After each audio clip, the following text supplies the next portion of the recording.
Zimbabwe তো বাংলাদেশের জন্য রীতিমতো অস্ট্রেলিয়া হয়ে উঠেছিল।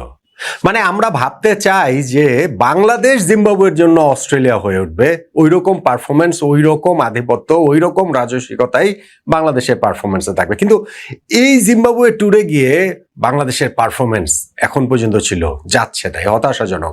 একমাত্র টেস্ট ম্যাচটা আমরা ইনিংস ব্যবধানে হেরেছি, ওয়ানডে সিরিজের প্রথম দুইটা ম্যাচ হেরে সিরিজ হার নিশ্চিত করে ফেলেছি। ফলে আমাদের কাছে জিম্বাবুয়ে অস্ট্রেলিয়া হয়ে উঠেছিল যেন। অবশেষে তৃতীয় ওয়ানডে ম্যাচে বাংলাদেশের মতো পারফর্ম করলো। আমরা ম্যাচটা জিতে নিলাম 7 উইকেটে। আমরা ম্যাচটা জিতে নিলাম 14 ওভার বাকি থাকতে। যেই জয়টা আসলে 7 উইকেটের চেয়ে বেশি ব্যবধানেও হতে পারতো, যেই জয়টা আসলে 14 ওভারের চেয়েও আরো আগে আমরা জয়টা নিশ্চিত করতে পারতাম। কিন্তু তারপরও বাংলাদেশ যে ম্যাচটা জিতেছে, যেখানে সিরিজটাতে অন্তত পক্ষে আমরা হোয়াইট ওয়াশ তো হলাম না, অন্তত পক্ষে ব্যবধানটা তো 2-1 থাকলো, সেই জয়টার টার্নিং পয়েন্ট নিয়ে তো আলোচনাটা করতে চাই। তানজিদ হাসান তামিম তার সেঞ্চুরি মিসের কথাটা বলতে হবে শুরুতেই। বাংলাদেশের যখন দলের জয়ের জন্য প্রয়োজন মাত্র 3 রান, তানজিদ তামিমের সেঞ্চুরির জন্য প্রয়োজন 6 রান। অর্থাৎ তিনি যদি ওই সময় ছক্কা মারেন তাহলে 2 লক্ষই একসঙ্গে পূরণ হয়ে যায়। নাজমুল হোসেন শান্ত ওই অবস্থাতে দাঁড়িয়ে একটা ওভার পুরোটা মেডেন দিলেন সতীর্থর সেঞ্চুরির জন্য, কিন্তু সতীর্থ তানজিদ তামিম পরের ওভারটাতে সেই ছক্কা মারার চেষ্টাতে তিনি ক্যাচ দিয়ে যখন আউট হয়ে যান 94 রানটাতেই। অর্থাৎ তার সেঞ্চুরিটাও হলো না। বাংলাদেশের জয় নিয়ে অবশ্য আর অনিশ্চয়তার আর কি এবার রয়েছে। তাওহিদ হৃদয়ের উইকেটটাও আমরা ওই ওভারে হারিয়েছি, তারপরেও বাংলাদেশ এই 7 উইকেটে ম্যাচ জিতে যায় 14 ওভার হাতে রেখে। তানজিদ তামিম নিজেকে দুর্ভাগ্য ভাবতে পারেন যে সেঞ্চুরিটা পেলাম না মাত্র 6 রান হাত বাকি থাকতে, দর্শকরাও ভাবতে পারেন। তবে খেলার মধ্যে থাকা তানজিদ তামিম কিংবা দেখার মধ্যে থাকা দর্শকরা ওই রকম ভাবে ভাববেন না, কেননা তানজিদ তামিম আউট হতে পারতেন আরো 5 বার। 5 বার মানে 5 বার। মানে তিনি যখন 7 রানে ছিলেন তখন ক্যাচ তুলে দিয়েছিলেন, স্কোয়ার লেগ ফিল্ডার একটুর জন্য সেটা পান নাই। 27 রানে লাইফ পেয়েছেন, 37 রানে লাইফ পেয়েছেন, 60 রানে লাইফ পেয়েছেন, 65 রানে লাইফ পেয়েছেন। সো এতগুলা লাইফ পাওয়ার পর যখন 94 রানে তিনি আউট হন, সেটাকে আর দুর্ভাগ্যটা বলবেন কিভাবে? দুর্ভাগ্য বলার আসলে কোনো কারণ নাই। ইনফ্যাক্ট সৌম্য সরকার 50 করেছেন যে তিনিও লাইফ পেয়েছেন। জিম্বাবুয়ে আজকে একের পর এক ক্যাচ ফেলেছে, যেই কারণে প্রথম 2 ওয়ানডে ম্যাচে আমরা যে 142 রানের টার্গেটে জিততে পারি নাই, সেকেন্ড ম্যাচটাতে যে 248 রানের টার্গেটে জিততে পারি নাই, এই ম্যাচে তাই 200 রানের টার্গেট আমাদের জন্য অনেক সহজ হয়ে যায় জিম্বাবুয়ের ফিল্ডারদের একের পর এক ক্যাচ মিসে এবং সৌম্য সরকার তানজিদ হাসান তামিমের সেই সুবাদে 151 রানের ওপেনিং পার্টনারশিপটাতে।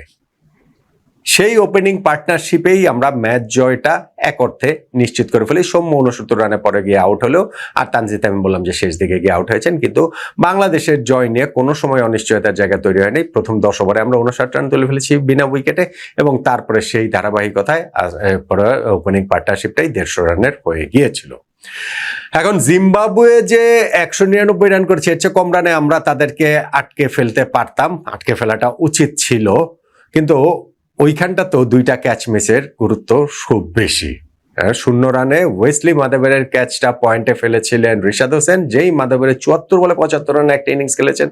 13 রানে ব্রাড ইভান্সের ক্যাচটা ফেলেছেন মোহাম্মদ সাইফুদ্দিন, যেই ব্রাড ইভান্সের 43 বলে 50 রানের একটা ইনিংস খেলেছেন। অর্থাৎ যেই দুইজনকে আমরা 0 রানে 13 রানে লাইভ দিয়েছি তারাই 50 করেছেন, 75 করেছেন। ফলে জিম্বাবুয়ের স্কোরটা কিন্তু 199 পর্যন্ত চলে যায়।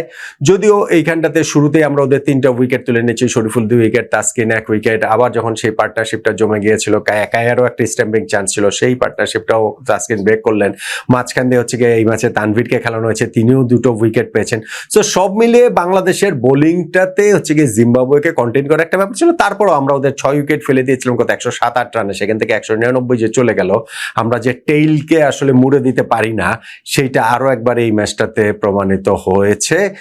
199 যখন ওদেরকে আটকে রেখেছি 200 রানের টার্গেট, সেইটা বাংলাদেশের অবশ্যই চেস করে জেতা উচিত। এখন বাংলাদেশের প্রথম ম্যাচে 142 করেও জেতা উচিত ছিল, দ্বিতীয় ম্যাচে 248 করেও জেতা উচিত ছিল। সেই 2টা ম্যাচের একটাও যদি জিততে পারিনি, তাই আজকে 200 রানের টার্গেটে জিততে পারবো কিনা ওইটা একটা অনিশ্চয়তার জায়গা তো থাকেই। হ্যাঁ, তানজিদ হাসান তামিম ও সৌম্য সরকারের 151 রানের জুটিতে সে অনিশ্চয়তা দূর হয়ে গেছে এবং সেই জুটি গড়ার ক্ষেত্রে সবচেয়ে গুরুত্বপূর্ণ রোল প্লে করেছেন জিম্বাবুয়ের ফিল্ডাররা। ওই অত সুযোগ আসলে আমাদেরকে দিয়ে অতগুলো ক্যাচ মিস করে সৌম্য সরকারকে তো লাইভ দেওয়া হয়েছে যখন তার 8 রান, আর তানজিদ তামিমের কথা বলছিলাম তার 7 রান, 27 রান, 37 রান, 60 রান, 65 রানে 5-5টা লাইভ দিয়েছে। ফলে এতগুলা চান্স পাওয়ার পরেও যদি বাংলাদেশ আমরা না জিততে পারি তাহলে আর কিভাবে কি? সিরিজটা আমরা হেরে গিয়েছি, আগেই হেরে গিয়েছি এই ম্যাচের আগে, কিন্তু অ্যাটলিস্ট শেষ ম্যাচটা জিতে একটু মুখ রক্ষা হলো, কিঞ্চিত আমরা একটা কনফিডেন্স নিয়ে সিরিজটা শেষ করতে পারলাম। ওয়ানডে সিরিজে আমরা এইটা একটা ব্যতিক্রম সিরিজ, ওইভাবে আসলে ভবিষ্যতের সিরিজগুলোর পারফরমেন্স দেখতে পারি। এবং আগামী বছর যেহেতু এই অঞ্চলটাতেই ওয়ার্ল্ড কাপটা হবে, ওয়ানডে ওয়ার্ল্ড কাপ, তার আগে এটা খুবই ভ্যালুয়েবল এক্সপিরিয়েন্স আমাদের টিমটার জন্য হলো।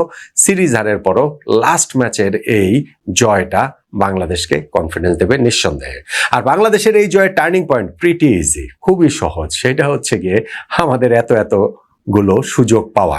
যদি আমরা ম্যাচটা হেরে যেতাম তাহলেও জিনিসটা বোধহয় টার্নিং পয়েন্টে ইজি ছিল, কেননা আমরা আবার ওদের যেই দুই ব্যাটসম্যানের ক্যাচ ফেলেছি 0 রানে ও 13 রানে, সেই দুইজন 75 রান আর 50 রান করেছেন। ফলে সেইটা টার্নিং পয়েন্ট হতে পারতো যদি বাংলাদেশ ম্যাচ হেরে যেত। যেহেতু বাংলাদেশ ম্যাচ জিতেছে, ফলে আমাদের ওই ওপেনিং পার্টনারশিপে আমাদের ওই দুই ওপেনার, স্পেশালি তানজিদ তামিমকে যে এতগুলো লাইভ দিয়েছে জিম্বাবুয়ে, সেটাই তাই বাংলাদেশের এই 14 ওভার হাতে রেখে 7 উইকেটের জয়ের, মুখ রক্ষার জয়ের টার্নিং পয়েন্ট বলে আমার মনে হচ্ছে। একমত নিশ্চয়ই হবেন আপনি, নয় কি?